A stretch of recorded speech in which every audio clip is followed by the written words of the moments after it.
విక్రమ్ టీవీకి సబ్స్క్రైబ్ చేయండి. Subscribe to Vikram TV. Subscribe to Vikram TV. Subscribe to Vikram TV. Subscribe to Vikram TV. Please like, share and subscribe to Vikram TV. Hi hello నమస్తే, welcome to Vikram TV. నేను మీ anchor పప్పు. ఈ రోజు మనతో special guest ఉండండి. ఆ guest ఎవరు కాదు, amphi certified mutual fund distributor and personal finance profession Ramesh Pasupuleti గారు మనతో ఉన్నారు. అండ్ మ్యూచువల్ ఫండ్ లో ఎలా ఇన్వెస్ట్ చేయాలి, అమౌంట్ అండ్ ఈఎంఐ లేకున్నా కూడా మనం కార్ కానీ హౌస్ కానీ ఎలా పర్చేస్ చేయాలో ఇప్పుడు సార్ని అడిగి తెలుసుకొని ప్రయత్నిద్దాం. సార్, ఏదైనా మనం ప్లాన్ చేసుకోవాలి, ఇప్పుడు మనం కార్ కొనాలంటే చాలా మంది ఈఎంఐ తీసుకుంటుంటారు. అంటే చాలా రిస్కీ అనిపిస్తుంది ఈఎంఐ కట్టాలన్నప్పుడు. తీసుకునేటప్పుడు హ్యాపీగా తీసుకుంటాం, కానీ ఆ పే చేసేటప్పుడు ఇబ్బందులు అవుతుంటాయి. అంటే ఈఎంఐ లేకుండా మనం కార్ కొనే ఛాన్సెస్ ఏమైనా ఉన్నాయా సార్?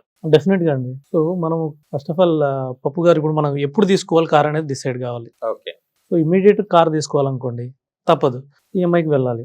10 లక్షల కార్ కావాలనుకోండి, మనం అట్లీస్ట్ 4 lakhs డౌన్ పేమెంట్ పెట్టుకోవాలి. 4 lakhs డౌన్ పేమెంట్ పెట్టుకుని 4 years పెట్టుకోవాలి. 4 years పెట్టుకుంటే మనకి ఈఎంఐ 15,000 వస్తుంది. సో 4 yearsలో మనకి ఈఎంఐ కంప్లీట్ అయిపోతుంది. 4 years తర్వాత 10 lakhs కార్ మంది అవుతుంది. ఎవరైనా కానీ ఈఎంఐకి వెళ్ళేవాళ్ళు 4 years లోపల క్లోజ్ చేయాలి.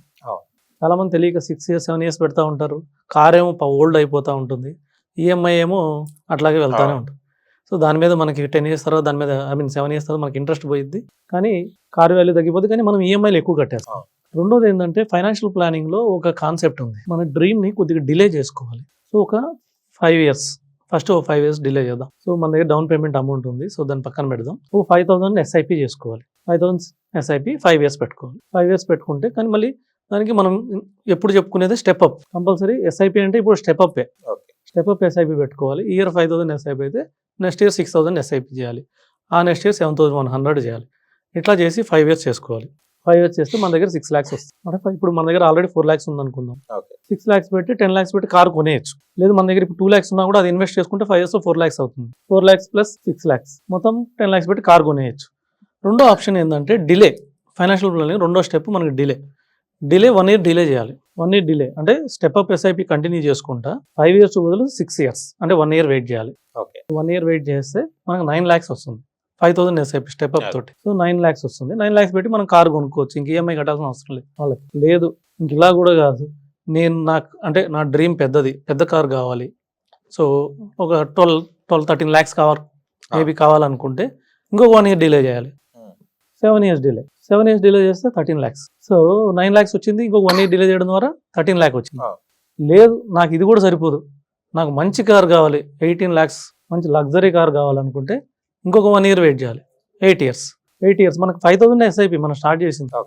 మరి ఎక్కువ కూడా కాదు, ఇంక్రీజ్ కాదు, ఏమవుతుంది మన దగ్గర డబ్బులు కూడా లేవు అనుకుందాం ప్రస్తుతానికి. Only 5,000 SIP. 5,000 SIP step up చేసుకుంటా 8 years మనం కంటిన్యూస్గా, సో డిసిప్లిన్గా ఎక్కడ ఆపకుండా కట్టుకొని అట్లాగే వెళ్తే కంపల్సరీగా మనకి 18 lakhs లగ్జరీ కార్ కొనుక్కోవచ్చు. సో మనం ఎవరికి ఈఎంఐ కట్టాల్సిన అవసరం లేదు, ఎవరికి ఇంట్రెస్ట్ కట్టాల్సిన అవసరం లేదు. హ్యాపీగా మనకు కావాల్సిన లగ్జరీ కార్ మనం బై చేయొచ్చు. కానీ మనం ఫస్ట్ ప్లానింగ్ చేసుకోవాలి ఎప్పుడు కొనాలనుకుంటున్నాం అనేది. డెఫినెట్గా.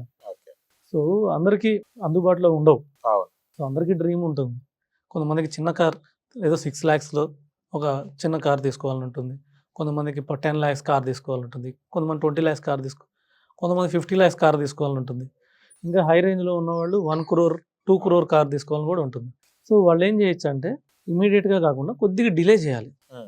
డిలే చేస్తే ఏమవుతుందంటే, సో ఈ అమౌంట్ ఇన్వెస్ట్ చేయడం ద్వారా సో మనము 5 years తర్వాత సపోజ్ ఇదే ఈరోజు ఒక కారు కొన్నాం, ఆ కార్ విలువ 5 years తర్వాత డెఫినెట్గా తగ్గిపోతుంది. ఎంత తగ్గుతుందంటే మినిమం 50% అయితే తగ్గుతుంది. ఈ రోజు కొని రేపు అమ్మినా 50% మనం తక్కువ అమ్మాలి. అదే 5 years తర్వాత అమ్మినా కూడా 50% తక్కువ వస్తుంది. అదే మనం 5 years ఆపి మనం ఇన్వెస్ట్ చేసుకుంటే, ఎందుకంటే మనం ఇప్పుడున్న ఎకానమీ చాలా ఫాస్ట్ గ్రోయింగ్ ఎకానమీ ఉంది. సో మంచి రిటర్న్స్ వస్తున్నాయి, 15% రిటర్న్స్ వస్తున్నాయి. కొంతమంది మ్యూచువల్ ఫండ్ పోర్ట్ఫోలియోలు ఇంకా చాలా ఎక్కువ ఇచ్చాయి. సరే యావరేజ్ రిటర్న్ మనం 15% రిటర్న్ ఎక్స్పెక్ట్ చేసుకున్నా కూడా సో మన గోల్ హ్యాపీగా రీచ్ కావచ్చు. మనకు కావాల్సిన కార్ కూడా కొద్దిగా వెయిట్ చేయడం ద్వారా చాలా బాగుంటుంది.